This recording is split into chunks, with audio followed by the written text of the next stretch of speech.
friends, welcome to day 17 of 30 Inks in 30 Days. I am running late today because I ran out of all of my pre-recorded videos, and with family in town and then kids getting colds and then my daughter only lasting an hour through preschool today because she jumped a little too hard on the trampoline. Well, hopefully I get this out on day 17. So here we go. Today's ink is Map of Mars, a really pretty teal, and y'all know how much I love a good teal.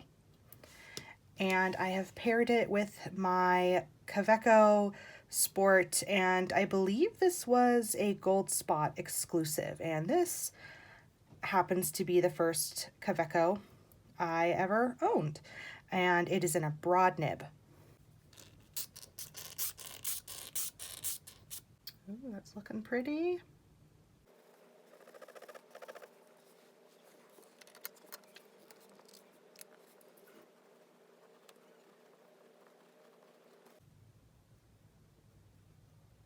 All right, so Giovanni Schiaparelli, an Italian astronomer, published the first detailed map of Mars in September of 1877. The first detailed observations were obviously from ground-based telescopes and coincided with when Mars is in opposition to Earth, so when it is closest to Earth and so most easily visible.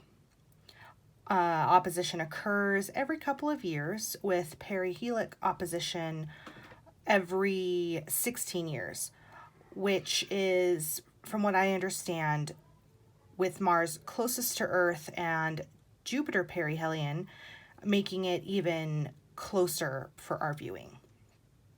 I was a little bit confused by that, so I need to read up on that more. But anyway, when Schiaparelli made these detailed drawings, it was during that period of Mars being very close in one of those 16-year cycles.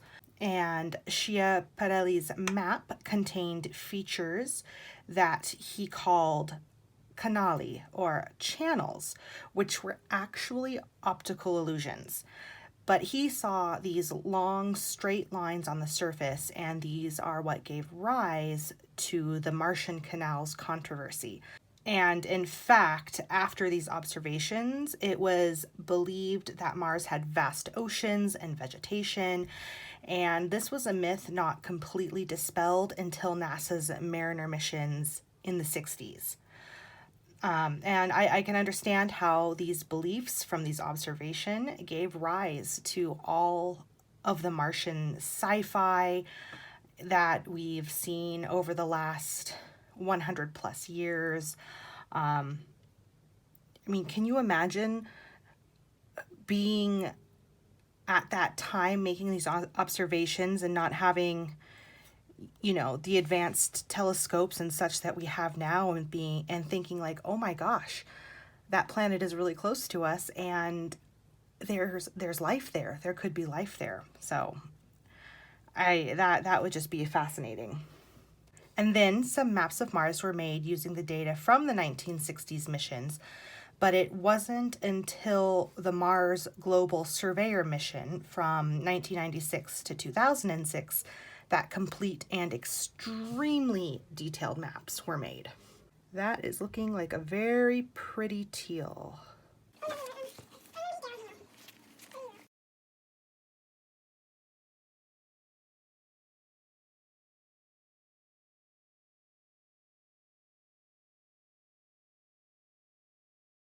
In 1894, Percival Lowell, a wealthy astronomer from Boston, made his first observations of Mars from a private observatory that he built in Flagstaff, Arizona, the Lowell Observatory.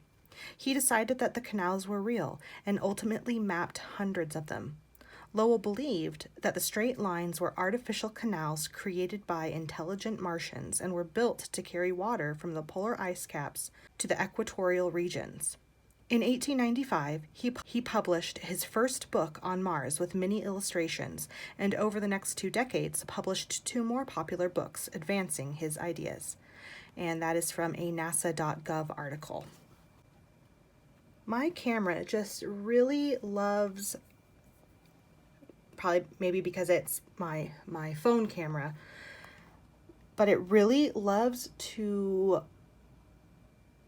misrepresent these teals. They're in the camera, it's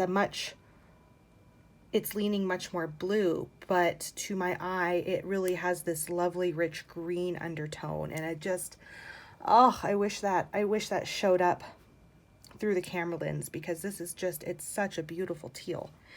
And there is some sheening here a little bit, and I can see some of the sheen a bit in the writing, like when I get a particularly wet line, but otherwise it's just a really, really lovely shading ink. And it was really smooth out of this pen. But I really like how this ink looks. The card really doesn't show much of any of the sheen that I get in these thicker parts here on the Tomoe River paper, but it's still very pretty color on the Terrible paper. And coming back over to the chromatography, just a really, really beautiful chromatography with all the blues, and then up to that vibrant forest green. I really like this teal. And then we have the splats, which are so pretty, and look at that sheen just all around the edges. Overall, just a really pretty teal to be added to my teal collection.